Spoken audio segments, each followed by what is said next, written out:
Hi everyone, आप सभी का स्वागत है एक बार फिर से एक नए वीडियो में। आज के इस वीडियो में हम लोग तुम्हारा 7 जुलाई को पूछे जाने वाले ओरिजिनल क्वेश्चन का सॉल्यूशन लेके आए हैं। यह 100% यहीं से आएगा। इससे बाहर एक भी क्वेश्चन नहीं आएगा। अगर आया तो चैनल को अनसब्सक्राइब कर देना। इससे पहले तुम चैनल को सब्सक्राइब करके रखो ताकि 8 जुलाई को आने वाले ओरिजिनल क्वेश्चन का सॉल्यूशन तुम्हें सबसे पहले मिले। तो यहाँ पे तुम देख सकते हो 7 जुलाई 2025 का ओरिजिनल क्वेश्चन है। यहाँ पे तुम्हारा सब्जेक्ट है साइंस का, क्लास 9th का देख सकते हो। और कितने अंक के होंगे? 20 अंक के होंगे। तो इस वीडियो को शुरू से अंत तक देखो। तो आइए शुरू करते हैं ओरिजिनल क्वेश्चन का सॉल्यूशन। तो जिसमें तुम्हें पहला क्वेश्चन जो कि एमसीक्यू टाइप से पूछा गया है, यानी कि तुम्हें 4 ऑप्शन दी हुई है और उसमें से 4 ऑप्शन में से जो सही ऑप्शन है उसको तुम्हें चुनना है। तो आइए क्वेश्चन नंबर 1 से शुरू करते हैं। तो क्वेश्चन नंबर 1 में तुम्हें पूछा गया है, निम्नलिखित में से कौन सा कोलोइड है? कोलोइड मतलब कि जैसे कि थक्का थक्का पूरा तरह से नहीं घुलता है, उसे हम लोग कोलोइड कहते हैं। तो ऑप्शन ए पे दिया हुआ है मिल्क, ऑप्शन बी पे दिया हुआ है चीनी का घोल, ऑप्शन सी पे दिया हुआ है नमक का घोल, ऑप्शन डी दिया हुआ है इनमें से कोई नहीं। तो इसका राइट आंसर हो जाएगा ऑप्शन ए, यानी कि दूध, जो कि एक कोलोइड है। अब आते हैं सेकंड क्वेश्चन पे, जहाँ पे तुम्हें पूछा गया है सर्वप्रथम तत्व शब्द किसने प्रयोग किया था? Option A Robert Boyle, option B Robert Hooke, option C Robert Einstein, option D Newton. तो इसका राइट आंसर है ऑप्शन ए, यानी कि रॉबर्ट बॉयल, जो कि सबसे पहले तत्व शब्द का उपयोग किया था।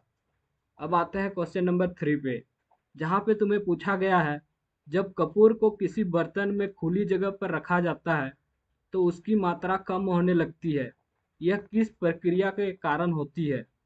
ऑप्शन ए इवोपोरेशन यानी कि वाष्पीकरण, ऑप्शन बी अवक्षेपण, ऑप्शन सी संघनन, ऑप्शन डी ऊर्ध्वपातन।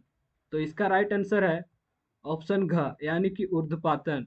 कपूर क्या होता है, डायरेक्ट ठोस से डायरेक्ट गैस में बदल जाता है, तो इसे हम लोग क्या कहते हैं? सब्लिमेशन। तो इसका राइट आंसर हो जाएगा ऑप्शन डी। अब आते हैं क्वेश्चन नंबर 4 पे, निम्न में से कौन सा एक यौगिक है, यानी कि कौन सा एक कंपाउंड है पूछा गया है इसमें। तो ऑप्शन ए पे दिया हुआ है तुम्हें ऑक्सीजन, ऑप्शन बी पे दिया हुआ है नाइट्रोजन, ऑप्शन सी पे दिया हुआ है कार्बन डाइऑक्साइड, ऑप्शन डी पे दिया हुआ एयर यानी कि हवा। तो इसका राइट आंसर हो जाएगा ऑप्शन ग, जो कि है तुम्हारा कार्बन डाइऑक्साइड, जो कि एक यौगिक है। अब आते हैं क्वेश्चन नंबर 5 पे, जहाँ पे तुम्हें पूछा गया है विलयन के घटक है। ऑप्शन ए पे दिया हुआ है क्लोराइड और निलंबन, ऑप्शन बी पे दिया हुआ है विलक और विलयक, ऑप्शन सी पे दिया हुआ है ठोस और गैस, ऑप्शन डी पे दिया हुआ है धातु और अधातु। तो इसका राइट आंसर है ऑप्शन ख, यानी कि विलायक और विलय एक विलयन घटक है। अब आते हैं क्वेश्चन नंबर 6 पे, निम्नलिखित में कौन सा शुद्ध पदार्थ है? ऑप्शन ए समुद्र का जल, समुद्र का जल, ऑप्शन बी बालू, option C oxygen gas, option D वायु यानी कि एयर। तो इसका राइट आंसर क्या हो जाएगा? तो इसका राइट आंसर है ऑप्शन ग, ऑक्सीजन, जो कि शुद्ध होती है। बाद बाकी समुद्र का नल में भी खारा पानी रहता है, बालू में तो तुम्हें पता है बहुत सारे चीज मिक्स रहता है, तो ये भी शुद्ध नहीं होगा। एयर भी शुद्ध नहीं होता है क्योंकि उसमें बहुत सारे गैस मिला हुआ रहता है। बचा ऑक्सीजन, जो कि एक शुद्ध रहता है। अब आते हैं क्वेश्चन नंबर 7 पे, जो कि तुम्हारा है लघु उत्तरीय, यानी कि शॉर्ट टाइप के क्वेश्चन आंसर। तो यहाँ पे तुम्हें पूछा गया है निम्नलिखित में भौतिक और रासायनिक परिवर्तन की पहचान कीजिए। तो ये तुम्हें दिया गया है क्वेश्चन, तो इसमें बताना है इनमें कौन सा भौतिक परिवर्तन है और कौन सा रासायनिक परिवर्तन है। तो आइए देखते हैं। पहला क्वेश्चन है क्वेश्चन नंबर ए, जो कि है लोहे में जंग लगना, क्या यह भौतिक परिवर्तन है या रासायनिक परिवर्तन है? और तुम्हें पता है रासायनिक परिवर्तन में परमानेंट परिवर्तन होता है, यानी कि तुम उसको वापस उसी रूप में लाना चाहते हो तो वो वापस उस रूप में नहीं आएगा। पर भौतिक परिवर्तन में अगर तुम लिक्विड से गैस में परिवर्तन कर रहा है तो वो गैस से लिक्विड वापस आता है, तो उसे हम लोग भौतिक परिवर्तन कहते हैं। तो यहाँ आंसर पे देखते हैं, लोहे का जंग लगना किस तरह का परिवर्तन है। तो यह एक तुम्हारा रासायनिक परिवर्तन है, जो कि तुम यहाँ पे देख सकते हो। लोहे में जंग लगना रासायनिक परिवर्तन है, क्योंकि इसमें नया पदार्थ बनता है। अब आते हैं सेकंड यानी कि बी ऑप्शन पे, जहाँ पे तुम्हें पूछा गया है दूध से दही बनना, यह कौन सा परिवर्तन है। तो इसका आंसर यहाँ पे तुम देख सकते हो, दूध से दही बनना रासायनिक परिवर्तन है, क्योंकि इसमें भी नया पदार्थ बनता है। इस तरह से तुम्हें एग्जाम में लिखना है, तभी तुम्हें फुल में से फुल मार्क्स मिलेंगे। अब आते हैं ऑप्शन सी पे, जहाँ पे तुम्हें पूछा गया है लकड़ी का जलना, यह कौन सा परिवर्तन है। तो लकड़ी का जलना भी एक रासायनिक परिवर्तन है, क्योंकि इसमें भी नया पदार्थ बनता है। और ऑप्शन डी वाला पूछा गया है मोमबत्ती का पिघलना, जो कि एक भौतिक परिवर्तन है, केवल अवस्था में परिवर्तन होता है और मोम वहीं रहता है। तो इस तरह से क्वेश्चन नंबर 7 का तुम्हें आंसर लिखना है, अगर तुम्हें फुल में से फुल मार्क्स पाना है तो। अब आते हैं क्वेश्चन नंबर 8 पे, जहाँ पे तुम्हें पूछा जाएगा टिंडल प्रभाव क्या है।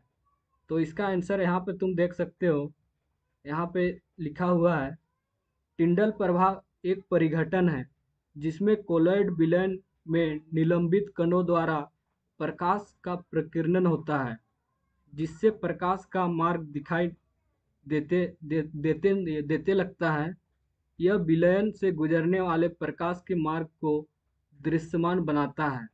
यानी कि जब हम लोग क्लोराइड लेते हैं और उसके थ्रू हम लोग प्रकाश गुजारते हैं, तो वह मार्ग दिखाई देने लगता है। तो यह विलयन से गुजरने की प्रकाश की मार्ग की दृश्यता बनाता है, तो इसे हम लोग टिंडल प्रभाव कहते हैं। अब आते हैं क्वेश्चन नंबर 9 पे, जहाँ पे तुम्हें पूछा गया है वायु के मुख्य अवयव क्या है।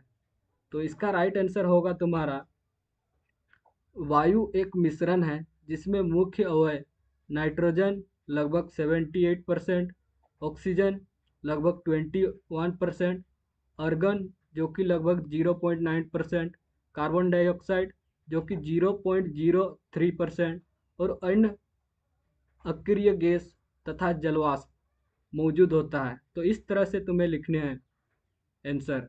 अब आते हैं क्वेश्चन नंबर 10 पे, जहाँ पे तुम्हें पूछा गया है उबलते हुए जल तथा भाप में से जलने की तीव्रता किसमें अधिक महसूस होती है, कारण स्पष्ट कीजिए। सबसे पहले तो तुम्हें बताना है जलने की तीव्रता, साथ ही साथ तुम्हें इसका कारण भी बताना है। तो आइए इसका आंसर देखते हैं। तो इसका आंसर तुम्हारा यहाँ पे दिया हुआ है, उबलते हुए जल की तुलना में भाप से जलने की तीव्रता अधिक महसूस होती है। कारण यहाँ पे दिया हुआ है, भाप उबलते जल की तुलना में अधिक ऊष्मा ऊर्जा होता है, तो इसमें अधिक ऊर्जा होता है भाप में। भाप के कारणों में वाष्पीकरण और गुप्त ऊष्मा यानी कि लेटेंट हीट के रूप में अतिरिक्त ऊर्जा होती है। तो तुम्हें पता चल गया कि वाष्प में एक एक्स्ट्रा ऊर्जा होती है, जो कि है गुप्त ऊर्जा यानी कि लेटेंट हीट ऑफ वेपोराइजेशन। इस भाप त्वचा के संपर्क में आते हैं और संघनित होकर जल में बदलती है। यह अतिरिक्त गुप्त ऊर्जा मुक्त करती है और इससे अधिक गंभीर जलन होती है। तो इस तरह से तुम्हें क्वेश्चन नंबर 10 का आंसर लिखना है। अब आते हैं क्वेश्चन नंबर 12 पे, नहीं, सबसे पहले आते हैं क्वेश्चन नंबर 11 पे, जो कि तुम्हारा सेक्शन सी होने वाला है, जो है तुम्हारा लॉन्ग आंसर टाइप। जहाँ पे तुम देख सकते हो पहला क्वेश्चन पूछा गया है यानी कि क्वेश्चन नंबर 11, उदाहरण का समांगी और विषमांगी मिश्रण में अंतर बताइए। तो यहाँ पे तुम्हें इसका अंतर बताना है। तो सबसे पहले यहाँ पे समांगी मिश्रण यानी कि होमोजेनस मिश्रण, यह वह मिश्रण होता है जिसमें घटक पूरी तरह एक दूसरे से घुल जाते हैं और पूरे मिश्रण में एक समान से वितरण होते हैं।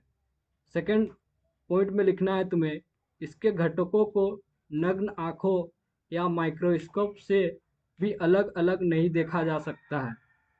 थर्ड पॉइंट लिखना है तुम्हें, उदाहरण यानी कि चीनी का घोल, चीनी पानी में पूरी तरह घुल जाती है और घल कर हर हिस्सा समान हो जाता है, नमक का घोल और हवा।